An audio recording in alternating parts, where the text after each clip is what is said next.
नमस्कार साथियों।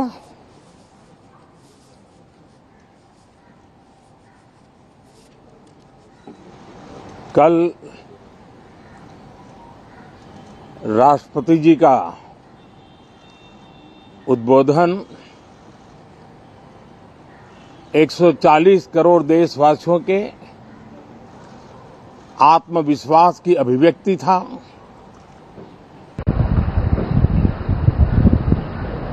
एक 140 करोड़ देशवासियों के पुरुषार्थ का लेखा जोखा था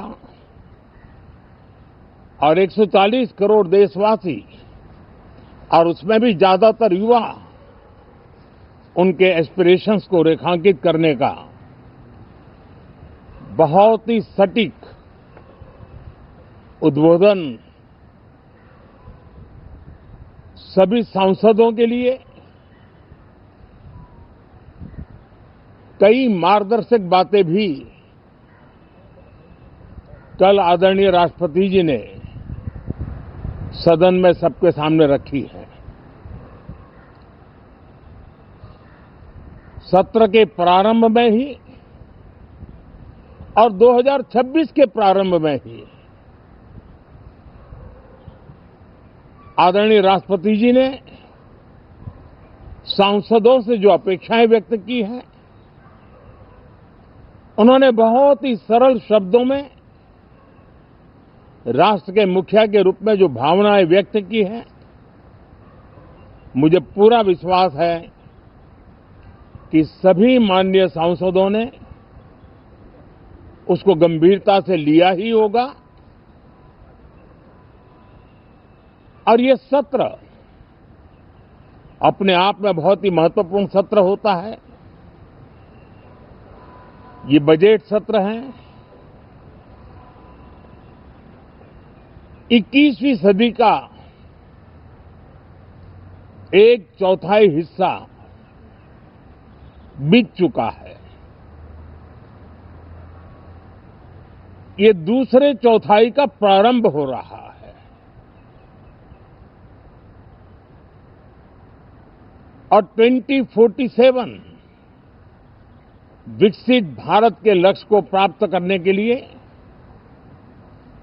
ये महत्वपूर्ण 25 वर्ष का दौर आरंभ हो रहा है और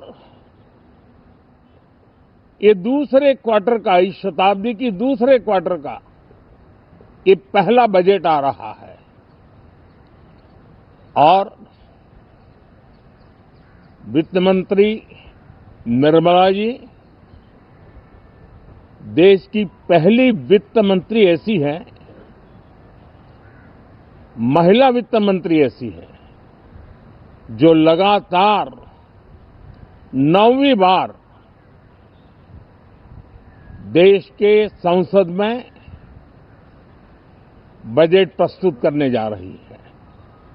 ये अपने आप में एक गौरव पल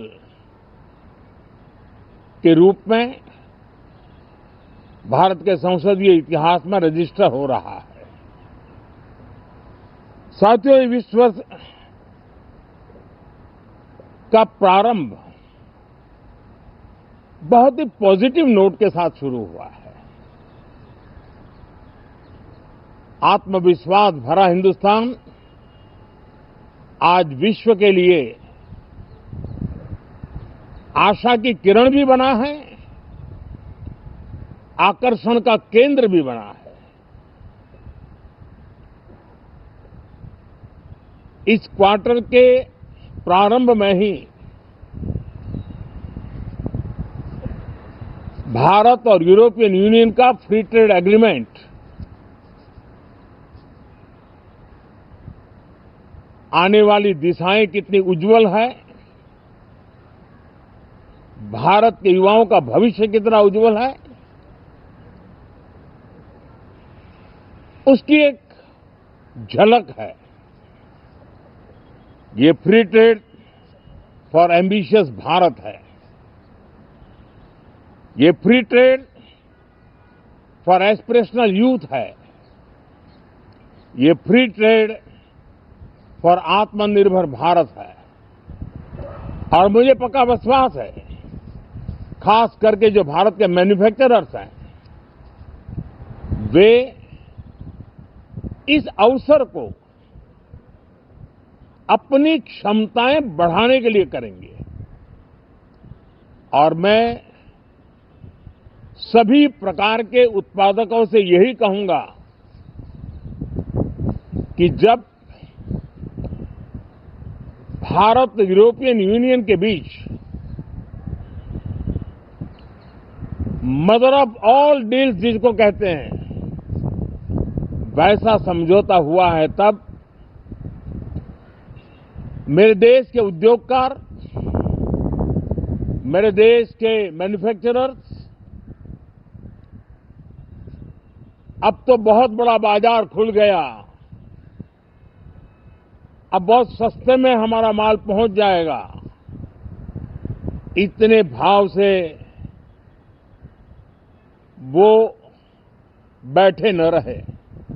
ये एक अवसर है और इस अवसर का सबसे पहला मंत्र ये होता है कि हम क्वालिटी पर बल दें।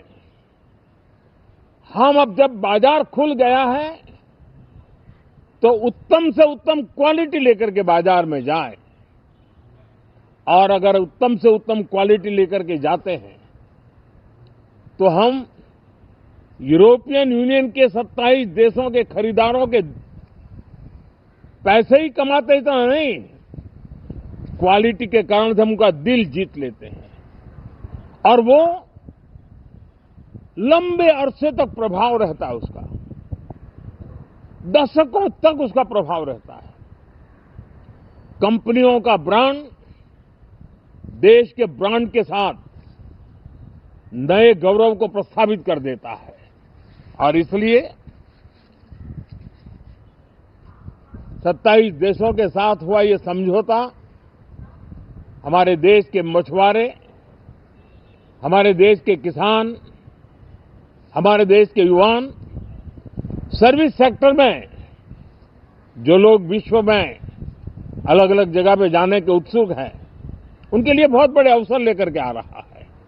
और मुझे पक्का विश्वास है, एक प्रकार से कॉन्फिडेंट, कॉम्पिटिटिव और प्रोडक्टिव भारत की दिशा में ये बहुत बड़ा कदम है। साथियों, देश का ध्यान बजट की तरफ होना बहुत स्वाभाविक है, लेकिन इस सरकार की ये पहचान रही है रिफॉर्म, परफॉर्म एंड ट्रांसफॉर्म।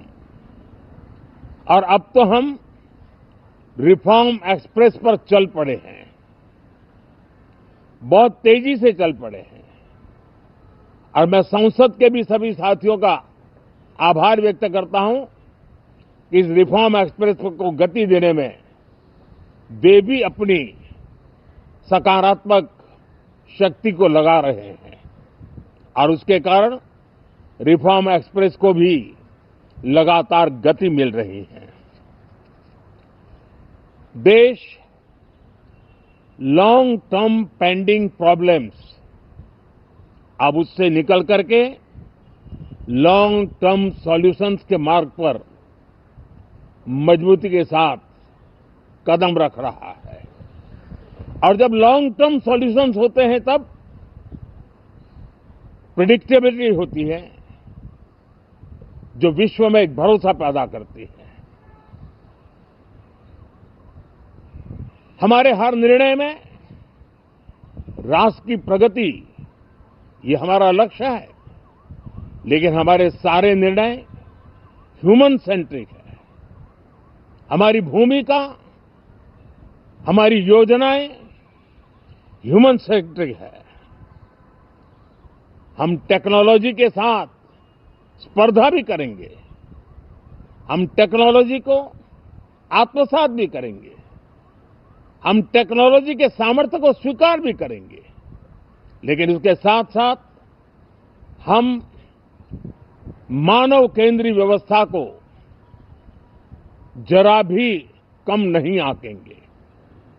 हम संवेदनशीलता के महत्व को तो समझते हुए टेक्नोलॉजी की जुगलबंदी के साथ आगे बढ़ने के व्यू के साथ आगे सोचेंगे। जो हमारे टीकाकार रहते हैं साथी, हमारे प्रति पसंद नापसंद का रवैया रहता है और लोकतंत्र में बहुत स्वाभाविक है। लेकिन एक बात हर कोई कहता है कि सरकार ने लास्ट माइल डिलीवरी पर बल दिया है। योजना फाइलों तक नहीं, लाइव तक पहुंचाने का प्रयास रहता है और यही हमारी जो परंपरा है उसको हम आने वाले दिनों में रिफॉर्म एक्सप्रेस में नेक्स्ट जनरेशन रिफॉर्म के साथ आगे बढ़ाने हैं। भारत की डेमोक्रेसी और भारत की डेमोग्राफी आज दुनिया के लिए एक बहुत बड़ी उम्मीद है।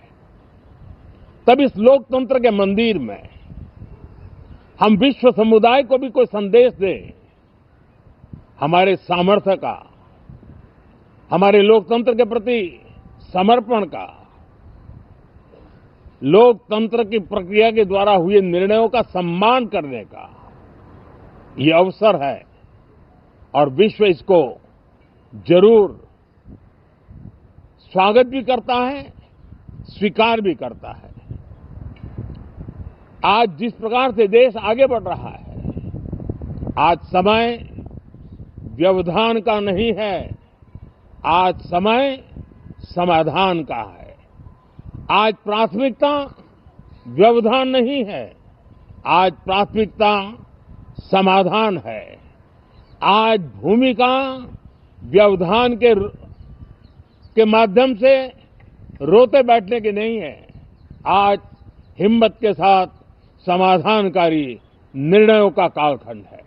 मैं सभी माननीय सांसदों से आग्रह करूंगा कि वे आएं, राष्ट्र के लिए आवश्यक समाधानों के दौर को हम गति दें, निर्णयों को हम शक्ति दें और लास्ट माइल डिलीवरी में हम सफलतापूर्वक आगे बढ़ें। साथियों, आप सबका बहुत बहुत धन्यवाद, बहुत बहुत शुभकामनाएं।